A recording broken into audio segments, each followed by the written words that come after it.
T-Roc is one of Volkswagen's most important models for years, representing the brand in the affordable style-conscious end of the fast-growing mid-sized SUV segment. Almost everything you can't see on this car comes from a Golf hatch, which is no bad thing. As for the stuff you'll admire in the driveway, well, it all looks satisfyingly fashionable. On the move, the T-Roc is quite an enjoyable thing to punt around, at least by the modest standards set by its class. Volkswagen talks in terms of this car being an SUV from the inventor of the GTI, which might overly raise your hopes in this regard. In fact, it still isn't quite as agile as a conventional Golf hatch it's based on. Nonetheless, the driving dynamics on offer here are definitely closer in demeanour to that of a family hatch rather than to any kind of SUV. Plus you get easy urban manoeuvrability, a slick 6-speed manual gearbox and impressive refinement. You'll want to know about engines. Volkswagen expects most buyers to opt for petrol power, with primary interest likely to be focused on the 115 PS 1-litre TSI unit we're trying here. This combines a ready turn of pace with impressive efficiency, 55.4 mpg on the combined cycle and 117 grams per kilometre of CO2. Stretch further up the petrol range to the 150 PS 1.5-litre TSI Evo power plant, and you'll also be offered the option of a version combining a 7-speed DSG automatic gearbox and 4-motion 4-wheel drive. Go for the top petrol model, the 190 PS 2-litre TSI T-Roc, and you also have to have those two elements. There are a couple of diesel options too, with 115 PS 1.6 and 150 PS 2-litre TDI units on offer, the latter available with the optional DSG auto transmission or the 4-motion system. That 4-wheel drive setup also gets you more sophisticated multi-link rear suspension. The T-Roc's extrovert styling is certainly very different to that of Volkswagen's conservative Tiguan. It's smaller too, the compact 4.2 metre length, not only 252mm shorter than its SUV stablemate, but also 21mm shorter than a Volkswagen Golf.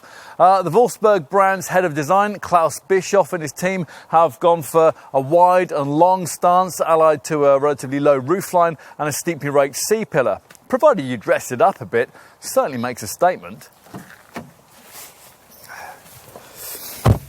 So, plenty of effort's gone into the exterior design. The cabin architecture isn't quite as adventurous, although in this mid-range design variant, attempts have been made to lift things with coloured flashings. They're available either in energetic orange, turmeric yellow, or as in this case, Ravenna blue. A highlight absent on this test car is the optional active info display. That's another feature that's effective in deflecting attention away from some of this hard, brittle surfacing. What your dealer salesperson will probably most want to emphasise, though, is the big advantage in media connectivity that this T-Roc enjoys in comparison to some of its rivals.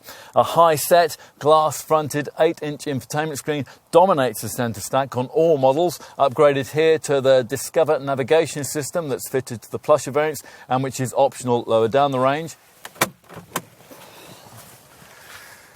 Now, time to take a seat in the back. Once inside, the differences between this model and its Tiguan showroom stablemate are readily apparent. As you'd expect, the shorter body length makes quite a difference to legroom here, and nor is there the sliding seat base that you get in the Tiguan to improve things in that regard. You might expect headroom to be a touch restricted too, given the coupe-like rear styling and the fact also that rear passengers sit 46mm higher than those at the front. As it turns out, a couple of 6-foot passengers can just about sit behind a couple of equally lanky front seat occupants with some degree of comfort. Finally, let's take a look out back. Now, there is an adjustable height boot floor that you can lower if necessary for taller items.